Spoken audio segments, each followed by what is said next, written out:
Passion d'entreprendre. Passion d'entreprendre. Passion d'entreprendre. Passion d'entreprendre. Salut, c'est Seb Sullivan dans votre podcast Passion d'entreprendre. Dans ce 37e épisode, on rencontre Raphaël qui nous parle de son entreprise qu'il a montée avec son associé Julien, le Reset Club. On s'est rencontrés lors de l'afterwork des podcasteurs bordelais dans les locaux de sa boîte. L'entretien n'était pas prévu, mais vu que je me balade toujours avec mon enregistreur, on en a profité pour parler ensemble de son expérience entrepreneuriale. Il nous parle de la création de l'entreprise et de sa vision d'entreprendre. On finit comme d'hab l'émission avec la citation du jour. Je vous rappelle que dans Passion d'entreprendre, on parle de tous les sujets qui concernent les entrepreneurs de la Nouvelle-Aquitaine qui nous racontent leur parcours. Mon objectif est de rencontrer en face à face des gens investis et passionnés. Si vous appréciez Passion d'entreprendre, vous me le faites savoir en laissant un avis et en mettant 5 étoiles sur votre plateforme d'écoute préférée. Merci d'avance. On se retrouve pour échanger ensemble sur les réseaux Facebook et Instagram. Bonne écoute. Salut Raphaël, merci de m'accueillir ici. On est au Reset Club. Donc justement, qu'est-ce que c'est le Reset Club ? Alors le Reset Club, du coup, Reset Club, c'est une entreprise qu'on a créée avec Julien donc en 2021 et globalement, on fait du merchandising, donc du merchandising pour les entreprises. Avec des projets de tout type, pour tout type d'entreprise. Ça passe de TikTok à Deezer, à la Saint-Etienne, à de la PME, TPE du coin. Voilà, on adore faire plein de projets différents. Et on a aussi une partie de développement de produits pour les boutiques autour du loisir. Donc pas mal de produits type de fléchettes, du tennis de table, de l'arcade, de l'enceinte, qu'on distribue aux boutiques, donc Concept Store et des grandes boutiques comme Printemps, Galerie Lafayette, Bon Marché, etc. Là, on se trouve à Bordeaux. Justement, comment est venue l'idée avec Julien de créer cette entité ici ? Alors, pour la petite histoire, donc avec Julien, on se connaît d'avant. On avait tous les deux des métiers auparavant. Donc, moi, j'étais dans l'IT, dans le digital. Julien, dans le merchandising déjà. Et en fait, pendant le Covid, je crois que comme pas mal de monde, on a voulu un peu faire notre truc. Et on bossait à la Alémera tous les deux, là, à Bordeaux, rue Fondodège. Et en fait, on s'est retrouvés autour d'un projet de vente à distance à la base sur de l'arcade. Et petit à petit, on a découlé des contrats avec des marques sur de la distribution exclusive, donc pour le retail. Et ensuite, on a décliné aussi notre savoir-faire sur la fabrication pour créer nos propres produits et pour créer du produit aussi pour les entreprises sur vraiment de la partie merchandising personnalisée à 100%. Est-ce qu'on peut dire que vous avez un client type ou c'est vraiment ça s'adresse à tout le monde ? Alors on fait beaucoup de B2B, on fait très peu de B2C déjà, donc on a un site qui est dédié au B2C mais qui marche, qu'on fait pas marcher trop fort. Nous notre cible c'est vraiment le B2B, que ce soit sur les boutiques, sur nos propres produits et sur les marques qu'on distribue.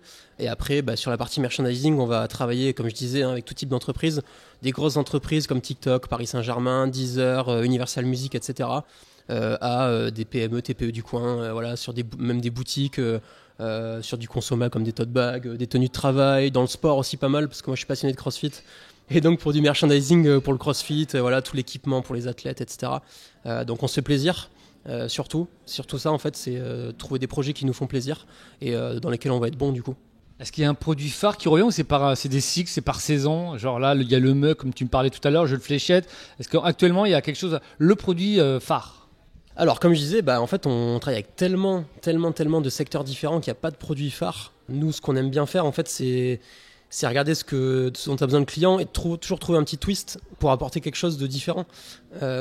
Typiquement voilà, pour les projets les plus fun on a pu faire des cibles de fléchettes personnalisées, des coussins péteurs, des manettes de gaming, voilà.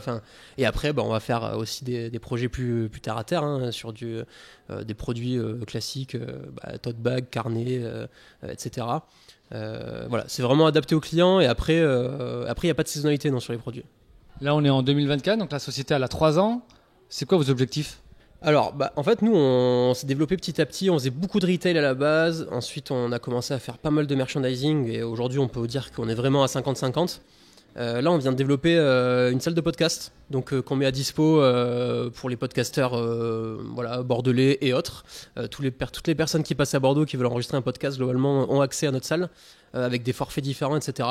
Donc, on va essayer de bien développer ça. On trouve aussi que c'est complémentaire sur la partie com, globalement, parce que ce qu'on fait, c'est de la com, même si on fait du produit. Donc voilà, on fait pas mal de com. Et après, on aimerait bien proposer une offre 360 à terme sur de la créa, sur des projets de stratégie de communication qu'on pourrait aussi découler aussi sur la partie merch. Voilà, et puis continuer sur les boutiques. De toute façon, pour nous, l'important, c'est de nous diversifier aussi. Donc, tous les les business qui nous font plaisir, je pense qu'on se donnera la chance d'y aller, quoi. Petite question que j'aime bien poser. Les débuts, comment toi, tu as vécu justement le contact avec la banque? C'était assez facile ou ça a été un petit peu galère? Moi, je trouve que là où on a eu de la chance et aussi là où on a bien fait, en fait, c'est qu'on s'est entouré d'un très bon expert comptable. Et vraiment, si j'ai un conseil à donner, c'est ne pas lésigner sur la partie compta. Parce qu'au final, on s'est vachement fait aider sur ça. Donc, on a été vachement aiguillé, etc. Ce qui a rendu toute la partie légale, admin, etc. hyper facile, au final. Donc, non, pas de difficulté principale, mais voilà, faut bien s'entourer, quoi. Surtout ça. Et là, vous êtes deux. Votre objectif, c'est d'être très nombreux ou de rester quand même en petite structure?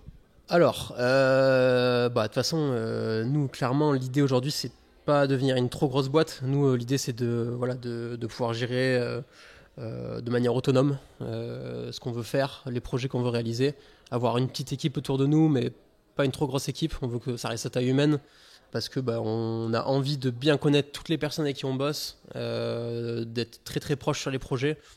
Et puis c'est ce qui nous correspond tout simplement, quoi. Voilà. L'envie sur du long terme, c'est de rester ici ou de monter plusieurs entités, même si c'est des petites structures, un peu dans d'autres villes, ou vraiment vous êtes ancré sur Bordeaux? De toute façon, déjà, on va pas se le cacher, hein, on a pas mal de clients qui sont pas à Bordeaux. On en a à Bordeaux évidemment, mais on en a aussi pas mal qui sont au national, qu'on peut gérer à distance pour l'instant, moyennant quelques déplacements, etc. Après, il y a quand même quelques destinations qui nous tentent. Des pays anglo-saxons par exemple, avec des opportunités qui nous paraissent quand même assez intéressantes. Donc on se ferme pas la porte. Maintenant, à voir dans quelles conditions on le fera. Mais c'est sûr et certain qu'à un moment donné, on va s'ouvrir sur d'autres pays. Vous voyez comment justement l'évolution par rapport à votre activité dans le futur? Vous dites qu'il y a encore un gros business, il y a vraiment plein de choses à se développer, ou le marché il est un peu compliqué? De toute façon, c'est sûr que le marché en ce moment, je pense que personne peut dire qu'il n'est pas compliqué. C'est pour ça aussi qu'on s'est diversifié, hein. De toute façon, le retail en France, il est compliqué, honnêtement. De toute façon, on le voit dans notre quotidien, hein. Les gens, ils consomment moins. Donc forcément, tout ce qui n'est pas essentiel, entre guillemets, c'est ce qui va disparaître en premier, on va dire, dans la conso des gens. Maintenant, il y a toujours des projets, il y a toujours moyen de trouver des beaux projets à faire, que ce soit sur des clients locaux, sur des clients nationaux. Il y a toujours des projets qui sortent et des projets hyper intéressants. Et après, c'est aussi de réussir à se construire ses propres projets suivant les affinités. Je parlais du sport, je parlais de la musique, etc. Il y a toujours des opportunités. Donc voilà, l'idée c'est de se diversifier surtout, comme je disais au début. Ouais. Là, vous êtes deux. Est-ce que tu penses que tu aurais été aussi motivé à te lancer dans le business? Le fait d'être deux, peut-être c'est plus simple ou pas? Clairement, c'est plus simple. Honnêtement, dans la vie d'un entrepreneur, c'est assez... on va dire que c'est un peu les montagnes russes. Et quand on est tout seul, je pense que c'est toujours plus dur à gérer et aussi à se motiver sur du déplacement. On a fait aussi pas mal de salons. Les salons, c'est dur. C'est hyper intéressant, mais c'est hyper dur. Donc le fait d'être deux, de toujours se motiver, ça change tout. Ça change tout. Et même... dans la dynamique de construction d'une boîte, lancer sa boîte, aller s'arracher pour aller chercher les premiers clients. Toutes ces démarches-là, en fait, à deux, c'est beaucoup plus simple dans la dynamique. Tu l'as dit au début, tu es dans le sport aussi. Est-ce que le sport, toi, qu'est-ce que ça t'a permis? Quelles sont les valeurs du sport que tu pourrais associer à l'entrepreneuriat? De toute façon, avec Julien, on a toujours fait des sports co, déjà, de base, dans le foot, notamment, etc. Enfin, pas mal de... On a tous les deux le même état d'esprit sur l'esprit d'équipe, l'entraide, etc., le dépassement de soi, le dépassement de fonction. Je pense que quand on est entrepreneur, le dépassement de soi, le dépassement de fonction, c'est primordial. Il faut aller chercher toujours plus au début, il faut s'arracher. On est vraiment dans cet état d'esprit-là. Donc le sport, ça nous a apporté ça, jamais rien lâcher. Ça peut arriver de perdre, mais l'idée, c'est d'apprendre. Voilà. Donc voilà, cet état d'esprit-là, on le partage avec Julien. On est 100% alignés sur ça et c'est ce qui nous permet d'être toujours motivés, quoi. Petite question que j'aime bien poser, c'est est-ce que tu as une phrase pour te motiver tous les matins, des fois quand c'est un peu plus dur? Alors, moi en vrai, entre mon boulot, ma passion pour le sport, etc., je me lève toujours tous les matins en me disant que la journée, elle sera cool, quoi qu'il arrive. Et après, je me dis que en fait, si on n'est pas positif, ça sert à rien de se lever le matin. Donc au final, faut aller de l'avant. Il n'y a pas une journée parfaite. Mais par contre, à la fin de la semaine, il faut toujours être content de ce qu'on a fait. En fait, moi, ce que je dis, c'est toujours faire le mieux qu'on peut. Moi, ce que je me dis, c'est je veux avoir zéro regret, quoi que je fasse. Donc, je fais. Ça marche pas, mais au moins j'aurai pas de regrets. C'est ça qui est important pour moi. Merci beaucoup Raphaël pour ces quelques minutes passées ensemble. On reparle donc le Reset Club, on peut vous retrouver sur internet, sur les réseaux sociaux. Ouais, alors on a 2 sites internet. Le premier c'est resetclub.fr pour toute la partie produits, donc que vous pouvez trouver directement sur notre web. Et on a resetgifts.fr où là vous allez retrouver tous nos projets merchandising. Et pour les personnes qui sont intéressées, vous pouvez nous contacter et on pourra parler de vos projets avec grand plaisir. Et Reset Records pour le podcast, pour la Reza. Pour tous ceux qui veulent tester, qui veulent se mettre en vente, ouvert à tout le monde.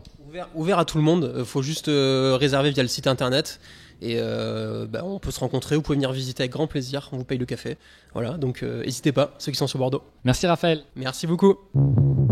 La citation du jour est de Tony Parker. Je dis souvent de toujours rêver grand.